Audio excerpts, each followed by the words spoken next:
ประเภทเวียงนอน PVC សម្រាប់បាំងការពារចំហាយម៉ាស៊ីនត្រជាក់ឬក៏ចំហាយក្លិនឬក៏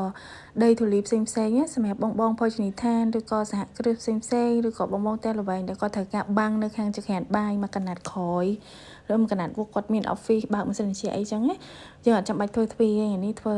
ប្រភេទខ្ញុំមានប្រភេទបាំងនន PVC ដែលងាយស្រួលមែនតើនេះខ្ញុំមកធ្វើការបាំងខ្លួនឯងហ្មងសម្រាប់បាំងនន PVC នេះបាំងទ្វារចំហាយម៉ាស៊ីនត្រជាក់នៅខាង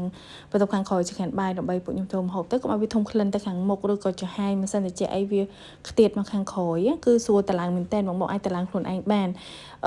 បងចង់បានប្រភេទຂະຫນាតប៉ុណ្ណាអីក៏ពួកខ្ញុំមានដែរយើងធ្វើការកាត់តាមតម្រូវការប្រវែងតតឹងបដ ாய் អីតាមຂະຫນាតផ្ទះបងតេជនទាំងអស់គ្នាបានណាវ៉ាន់ខាងខ្ញុំមានស្តុកស្រាប់ចង់បានអាចឆាតចុះភេទប្រភេទវងននសាច់ក្រាស់មែនតើ